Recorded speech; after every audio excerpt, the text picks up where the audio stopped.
Welcome to this executive briefing. Listen, today we're making that final critical leap from being intermediate language learners to becoming highly authoritative executives.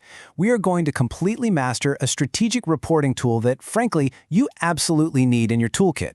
Because mastering advanced English grammar, well, it isn't just about passing some language test anymore.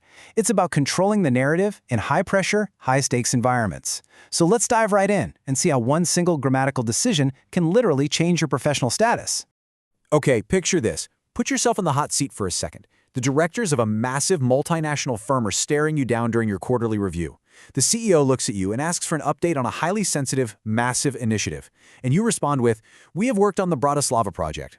Just imagine the immediate reaction in that room. It's totally vague, right? It's completely ambiguous. I mean, is the project finished? Are we still pouring money into it? That level of ambiguity creates instant, absolute panic in a boardroom. And we are talking about enormous risks here. In a multi-million-dollar business service center, like those gigantic hubs in Bratislava that provide IT and financial services to dozens of countries, executives demand absolute precision. When you're reporting on budgets worth millions and teams of hundreds of professionals, using the wrong grammatical tense literally alters the financial reality of your operational report. It's quite literally the difference between telling your boss, "Hey, we're still burning cash," versus, "We have officially secured the win." So, here is our executive agenda for today's explainer. First, precision in the boardroom. Second, the process indicator. Third, the milestone marker. Fourth, our Bratislava case study. And finally, number 5, building your executive arsenal. Let's get to it. Section 1, precision in the boardroom. This is all about the fundamental difference between an ongoing drain of resources and a locked-in return on investment. Take a look at how grammatical structure perfectly mirrors business reality. On the left side, we have the present perfect continuous. Think of this as your process indicator. It highlights continuous effort, duration, and hard work. Now, over on the right, we've got the present perfect simple. This is your milestone marker. It shines a spotlight on the final result, the finished product, the secured victory. Confusing these two? Well, that's exactly what causes that boardroom panic we were just talking about.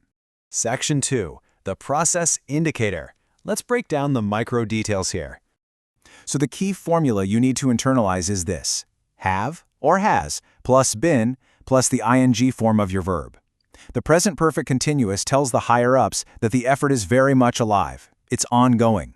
It means the team is still actively consuming resources, time, and budget right up to this very second.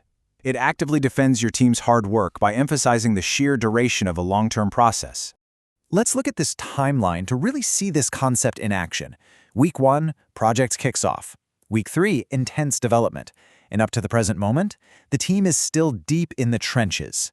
If you tell the board the Bratislava team has been working on the server patch, you are proving to them that this is not some quick fix. It's a sustained, uninterrupted effort right up to today. They are actively, continuously involved.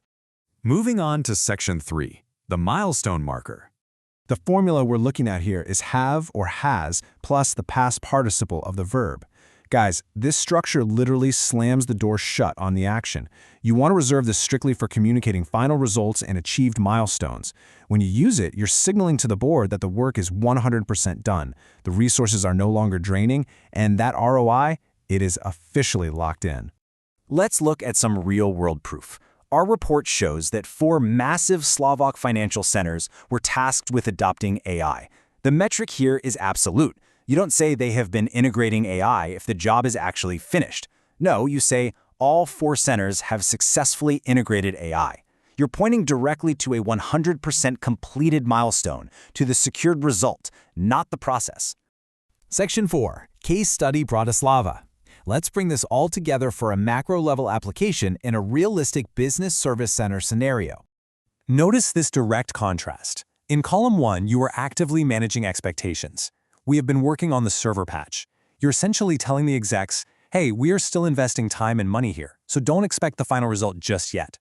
But in column 2, you deliver the massive finished milestone. We have successfully integrated AI. Boom, locked in ROI.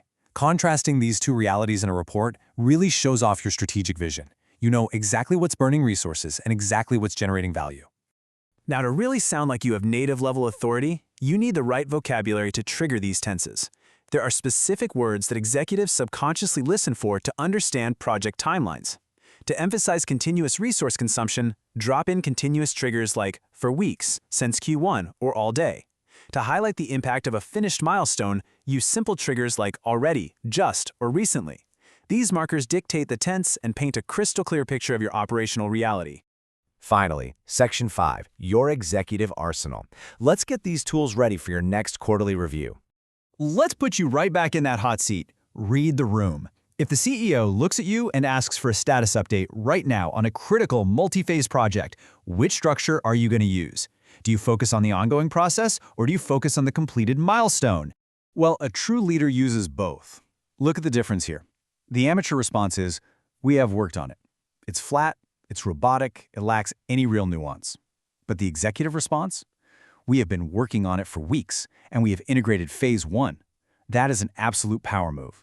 You masterfully combine both tenses. You acknowledge the ongoing effort and duration, protecting your team's hard work, while simultaneously reporting that secured milestone. That projects undeniable native-level competence. At the end of the day, grammar isn't just a set of boring textbook rules, it is literally a leadership toolkit. Mastering this contrast allows you to completely control the corporate narrative and prove your analytical reliability. Because honestly, if your language is precise, executives will automatically assume your data is precise too. So I'll leave you with this final thought to take back to your desk. In your next boardroom meeting, will you report vague facts, or will you command the room with million-dollar precision? Keep analyzing, keep refining, and I'll catch you in our next executive briefing.